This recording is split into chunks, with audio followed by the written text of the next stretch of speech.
حکومت نے رہنا ہے یا عمران خان نے جیل میں رہنا ہے یا آزاد ہونا ہے۔ مولانا فضل الرحمان صاحب نے کل حکومت کو پھر ایک ہفتہ دے دیا ہے۔ یہ آصف زرداری، نواز شریف، جنرل باجوہ، جنرل قمر باجوہ، یہ سب ملے ہوئے۔ منصور علی شاہ صاحب جو ہے وہ جس دن جج بنے، چیف جسٹس بنے، یعنی ستمبر میں، اکتوبر کے بعد یہ حکومت ختم ہوئی۔ السلام علیکم، میں امداد عمر۔ آخری ہفتہ شروع ہو گیا ہوا ہے اور اسی ہفتے فیصلہ ہو جائے گا کہ حکومت نے رہنا ہے یا عمران خان نے جیل میں رہنا ہے یا آزاد ہونا ہے یا پھر عمران خان صاحب نے فوج کے حوالے ہونا ہے، فوج کی تحویل میں جانا ہے۔ جنرل فیض حمید بری ہو جائیں گے، آزاد ہو جائیں گے یا ان کو سزا مل جائے گی۔ سارے معاملات اسی ہفتے پر ٹکے ہوئے ہیں اور بڑے بڑے مقدمات اور بڑے بڑے مقدماتوں کی سماعتیں، اور خاص طور پر وہ مقدمہ جس کے لیے 26ویں آئینی ترمیم ہوئی تھی، جس کے لیے جسٹس منصور علی شاہ صاحب کا راستہ روکا گیا، ان کو چیف جسٹس نہیں بنایا گیا۔ 8 فروری کے الیکشن کو لے کر جو پٹیشنز آئی تھیں، ان پٹیشنز کی سماعت بھی آئینی بینچ میں اسی ہفتے میں شروع ہونے جا رہی ہے، اور بڑا تہلکہ خیز ہفتہ ہو سکتا ہے اگر آئینی بینچز کے اندر پراپر سماعت ہوئی، جس طرح ماضی میں سپریم کورٹ میں ہوا کرتا تھا۔ بال کی کھال اتاری جاتی تھی یا صحافیوں کو دیکھ کر ریمارکس دیے جاتے تھے، کمنٹس پاس کیے جاتے تھے، آبزرویشنز دی جاتی تھی، فیصلہ چاہے کچھ بھی ہو لیکن اسکرینیں لال ہو جاتی تھیں اور اسٹاک ایکسچینج بیٹھ جایا کرتا تھا۔ تو کیا ایسا ہی کچھ آئینی بینچ میں بھی ہوگا، یا پھر آئینی بینچ جس طرح ابھی معاملات کو دیکھ کے منٹوں میں نپٹا رہی ہے، یعنی وہ چیز جو اپنا درخواستیں جن کا کوئی وجہ نہیں ہوتی، یا جو درخواست گزار فریق نہیں ہوتے، جن کو اختیار نہیں ہوتا کہ وہ درخواستیں لے کر عدالتوں میں آئیں، فضول قسم کی درخواستیں لائے، اور ان درخواستوں پر جرمانے بھی ہوئے اور آئینی بینچ نے جرمانہ کر کے درخواستیں خارج بھی کر دیں۔ تو اسی طرح ہوگا یا تہلکہ مچے گا جس طرح ماضی میں ہوتا رہا ہے۔ ایک یہ معاملہ، اور دوسرا معاملہ ہے مولانا فضل الرحمان صاحب نے کل حکومت کو پھر ایک ہفتہ دے دیا ہے۔ ایک ہفتے تک اگر حکومت نے مولانا فضل الرحمان صاحب کی ڈیمانڈ مدارس کی رجسٹریشن کے حوالے سے تسلیم کر لی تو ٹھیک، ورنہ مولانا فضل الرحمان صاحب نے کہہ دیا ہے کہ جب اسلام آباد آئیں گے پھر آپ کی گولیاں کم ہو جائیں گی، ہمارے سینے کم نہیں ہوں گے۔ مولانا فضل الرحمان صاحب نے سیدھی حکومت کو دھمکی لگا دی ہے۔ تو کیا مولانا فضل الرحمان صاحب مدارس کی رجسٹریشن کے معاملے پر اسلام آباد جائیں گے، یا پھر کل جو قومی اسمبلی کا اجلاس ہونے جا رہا ہے، اس قومی اسمبلی اور سینٹ کا، اس میں مولانا فضل الرحمان صاحب کی ڈیمانڈ پوری کر کے اور مولانا فضل الرحمان صاحب اور حکومت دوبارہ آپس میں ہو جائیں گے، باہم کیا ہوتا ہے وہ بغل گیر ہو جائیں گے، دستوں کی رہبانی بغل گیر ہو جائیں گے، اور پھر عمران خان صاحب کے خواب پھر چکنا چور ہو جائیں گے۔ تو میں نے کہا آخری ہفتہ میں اس لیے کہہ رہا ہوں کہ وہ امپورٹنٹ پٹیشنز جن کے لیے عمران خان صاحب چیخو پکار کرتے رہے کہ جی میری فلاں درخواست نہیں سنی جا رہی 8 فروری کے حوالے سے، پھر فوجی عدالتوں کے خلاف جو کو کالعدم قرار دینے کے خلاف جو حکومت کی اپیلیں تھیں وہ، اور پھر 9 مئی کے واقعات جو تھے، واردات جو تھی، حملے جو تھے،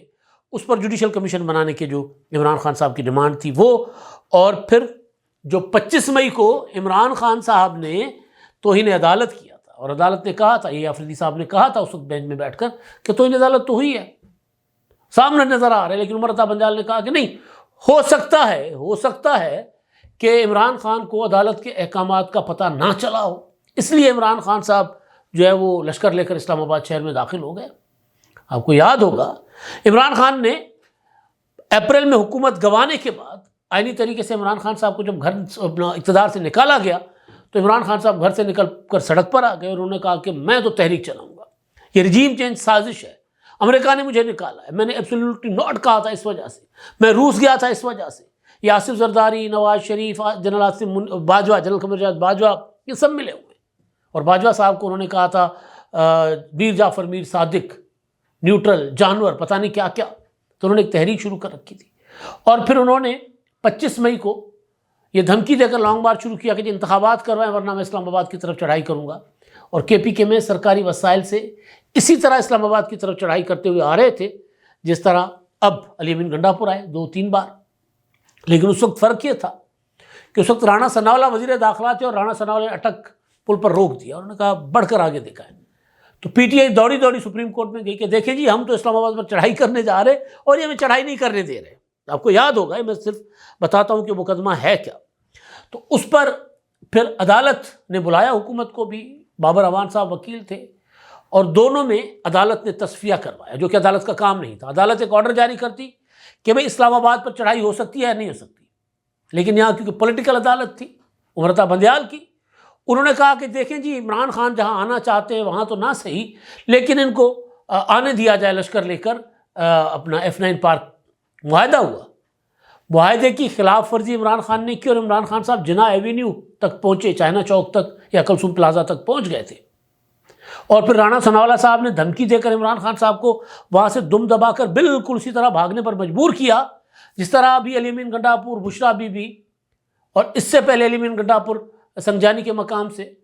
اور برہان کے مقام سے دم دبا کر بھاگ گئے تھے، اور اس سے پہلے علی امین گنڈاپور جو ہیں وہ چائنا چوک پہنچ کر 4-5 اکتوبر کو بھاگ گئے تھے۔ اسی طرح عمران خان صاحب بھی بھاگے تھے۔ میں صرف پی ٹی آئی کے چاہنے والوں کو بتا رہا ہوں کہ اگر آپ لوگ کہتے ہو کہ جی یہ علی امین گنڈاپور واپس چلے گئے تو غدار ہیں، بشرا بی بی واپس چلی گئی تو غدار ہیں، تو عمران خان صاحب کا بھی ریکارڈ ہے دم دبا کر بھاگنے کا۔ تو خان صاحب کو رانا ثناءاللہ صاحب نے پیغام بھیجا تھا، دھمکی بھیجی تھی کہ جی آپ نکل جائیں یہاں سے، ورنہ جتنے میرے پاس آنسو گیس کے شیلز ہیں وہ سارے کے سارے میں نے آپ کے کنٹینر پر چلانے۔ اور پھر رانا صاحب اسلامی ٹچ دے کر وہاں سے واپس چلے گئے تھے۔ آپ کو یاد ہوگا قاسم سوری نے کان میں کہا تھا اسلامی ٹچ دے، اسلامی ٹچ دے۔ تو وہ اس کے بعد جب اگلے دن حکومت نے سپریم کورٹ میں توہین عدالت کی درخواست دائر کی، انہوں نے کہا کہ دیکھیں جی آپ کے احکامات تھے، آپ کے احکامات کی روشنی میں ہم نے راستے کھول دیے تھے، ہم نے ان کو آنے دیا تھا، لیکن یہ وہاں نہیں گئے جہاں انہوں نے آپ کے سامنے وعدہ کیا تھا کہ ہم F9 پارک جا کر بیٹھ جائیں گے، یہ ڈی چوک کے قریب قریب پہنچ گئے تھے۔ تو اس پر پھر ایک جج صاحب نے، شاید یہ آفریدی صاحب تھے، انہوں نے کہا تھا کہ یہ توہین عدالت ہوئی ہے، صاف صاف توہین عدالت ہوئی ہے، لیکن عمرتا بندیال صاحب کی مامتا جو ہے وہ آ گئی تھی باہر، چھلک کر باہر آ گئی تھی۔ انہوں نے کہا تھا کہ جی ہو سکتا ہے کہ عمران خان کو عدالتی احکامات نہ بتائے گئے ہوں، اور پھر عمران خان کے وکلاء نے یہی کہا کہ جی ہاں ہمیں عدالتی احکامات کا عمران خان صاحب کو پتہ نہیں تھا، اور پھر وہ معاملہ دبا دیا گیا۔ اب اس کو سماعت کے لیے مقرر کر دیا گیا ہے، اور وہ کل اس کی سماعت ہوگی اپنا اس میں آئینی بینچ میں۔ لیکن اس سے پہلے جو امپورٹنٹ مقدمہ ہے وہ ہے فوجی عدالتوں کا قیام، اور اس کے خلاف جو سپریم کورٹ آف پاکستان کا فیصلہ تھا اس پر جناب جو ہے وہ بینچ تشکیل دیا گیا ہے، وہ آج سماعت کرے گا، اور 8 ستمبر کے جو انتخابات کے میں دھاندلی کے اوپر عمران خان صاحب نے جو ایک پٹیشن دائر کی تھی، اس پٹیشن کہ جوڈیشل کمیشن بنایا جائے اور انتخابات میں دھاندلی ہوئی ہے، تو اس پر جو ہے وہ اس کی سماعت ہوگی 11 ستمبر کو،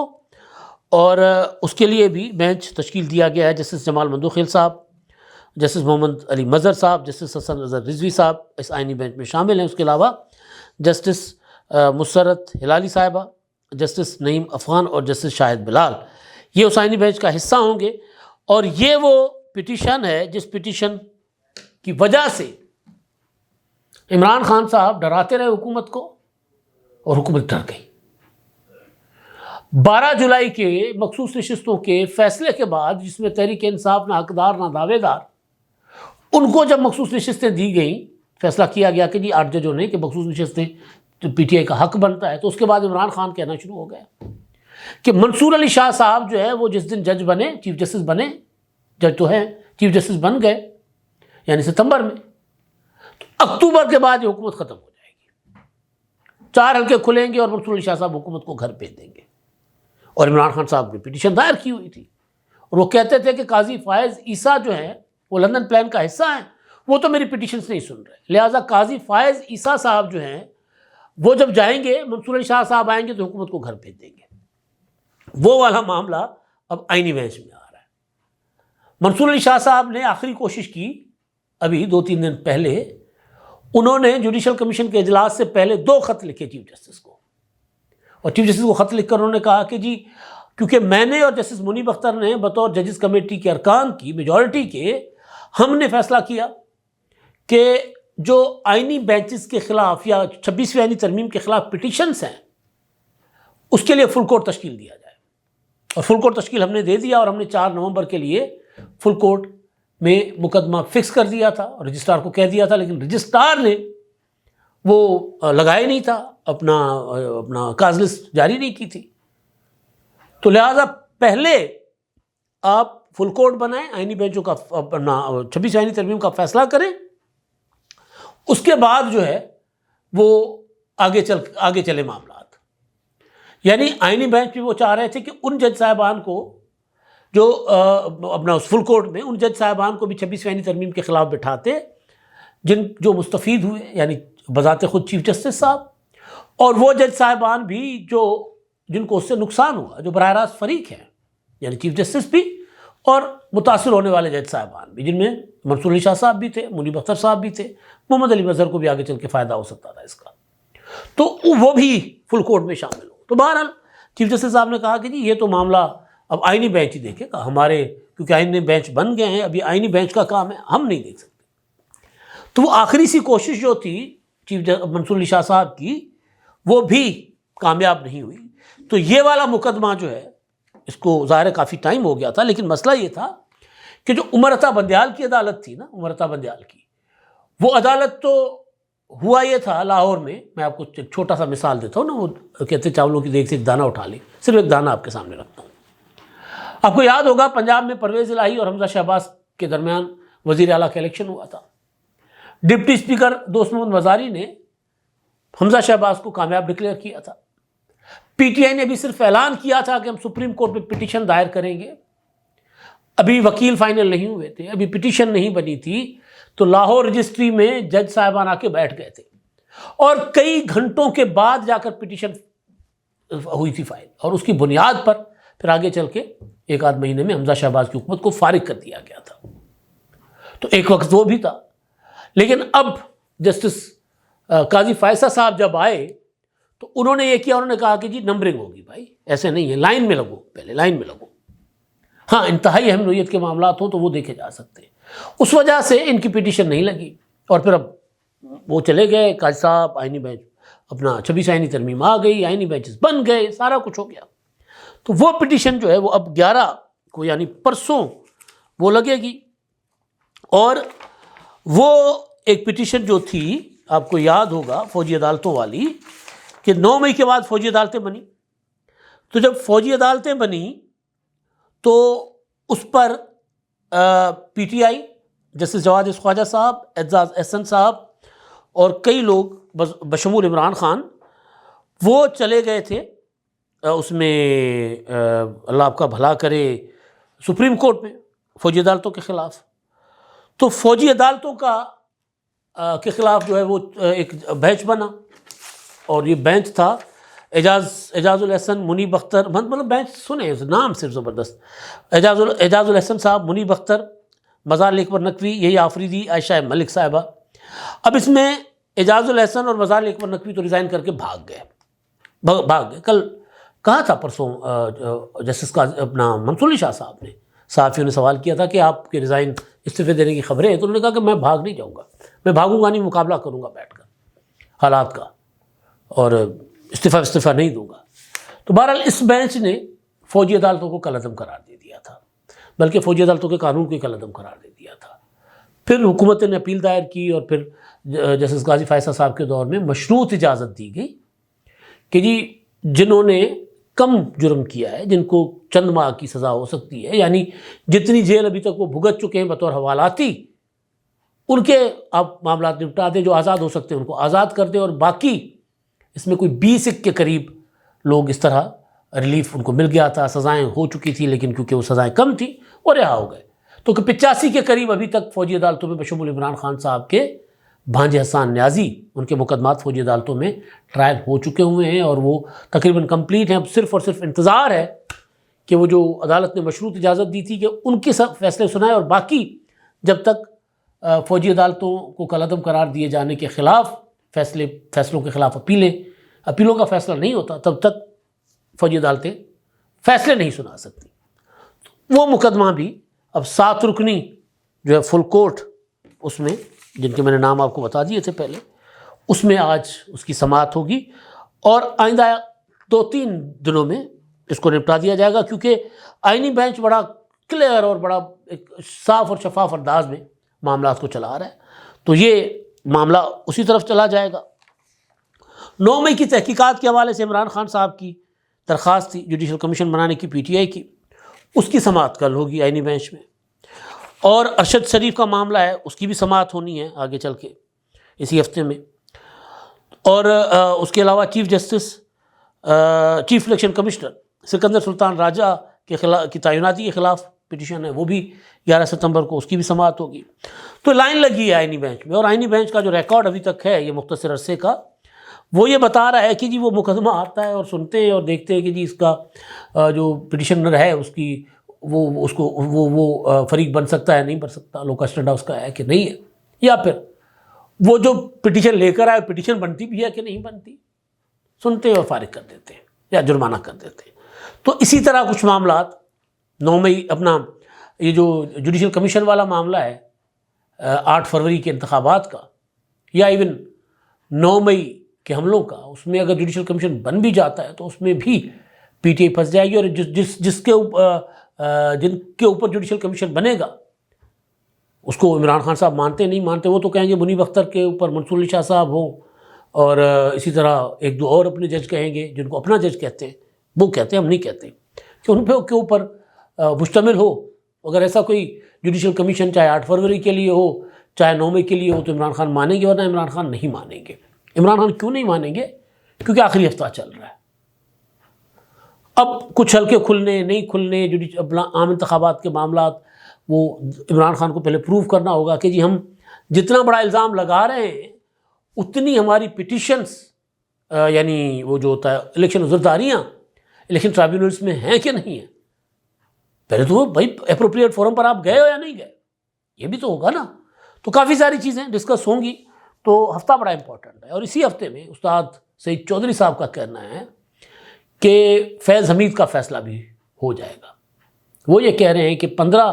یا نہیں تو 20 تاریخ تک فیض حمید کا معاملہ جو ہے جو کورٹ مارشل ہے